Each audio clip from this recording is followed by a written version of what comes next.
I just hope that their next movie, Turning Red, gets released in theaters, because Domee Shi is the director of that movie. I can't wait to see her first feature film at Pixar. But if it ends up going down the same route as Luca and is streaming only on Disney Plus, no theatrical release, that's gonna make me turn red.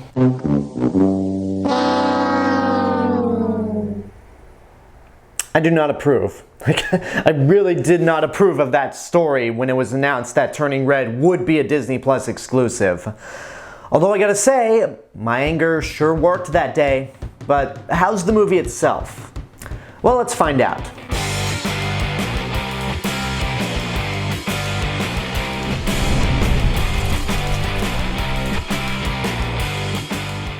Hey everyone, it's Alexander, the real Mr. Robinson. Welcome to the channel, and this is my review for Turning Red, which is the latest movie from Pixar, and unfortunately the latest Pixar movie to be a Disney Plus exclusive. I mean, guys, 3 times in a row, I get Soul because the vaccine hadn't come out yet, so there was no other option.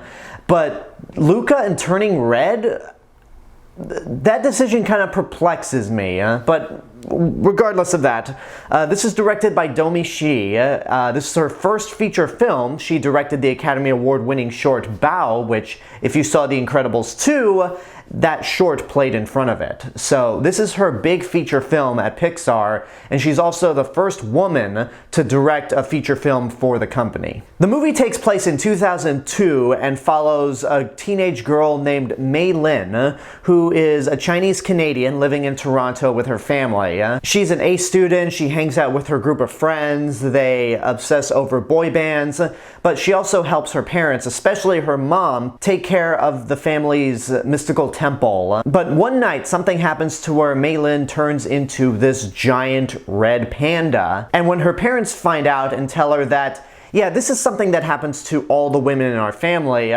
they have a plan to try to get rid of the panda and try to contain it. However, once Mei Lin's friends find out about this panda, she starts having some conflictions on, does she want to go along with her parents' plan and contain the panda and just keep it locked up forever? Or does she want to embrace this because she turns into a completely new person and a person that she likes more than the old Mei Lin? So it really is another coming-of-age story from Pixar, much like in the vein of Luca. And much like Luca, this movie is just as weird and bizarre as that film, maybe even more so than Luca. And for my money, it's weird to say that this is one of my least favorite Pixar movies because the only Pixar movies that I'm really not fans of could be counted on one hand. The rest of their filmography is near perfection, and Turning Red is near perfection in my opinion. The animation is just as you'd expect from Pixar, which I've said that so many times in each of these reviews, but in the case of Turning Red, it has definitely more energy to it and more of an anime quality to it. There are so many points throughout this entire movie, especially in the last act, where it feels straight up anime, and it's pretty cool in that aspect. The animation works so well with the comedic bits.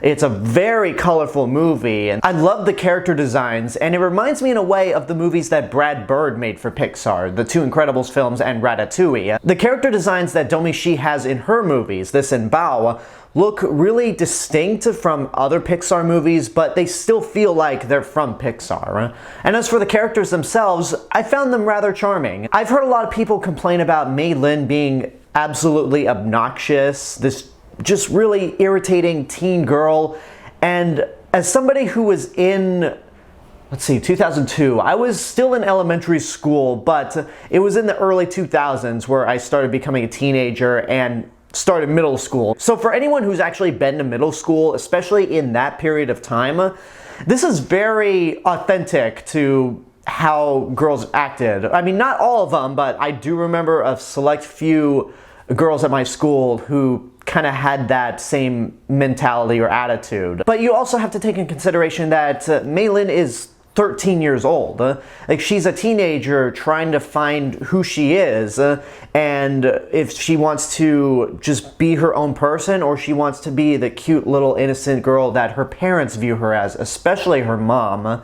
And I really bought into her being this rebel. I mean, who wasn't a rebel in their teen years? Let's truly be honest. Sandra Oh does a really good job in the movie as well. She voices Mei-lin's mother, and in this world where we like to make fun of Karens, it's easy to see how this character is one of them, but also it's like she's an overprotective mother, and once you learn more about this character, you realize, yeah, there's a reason why she acts the way she does around Mei-lin and why she's overprotective. So, I mean, you can't really blame her because she's just trying to do the best that she can as a mother. The father doesn't really get a whole lot to do in this movie, but he is important near the very end. And there's a brief conversation that he has with Mei-lin that I thought was really compelling. It worked.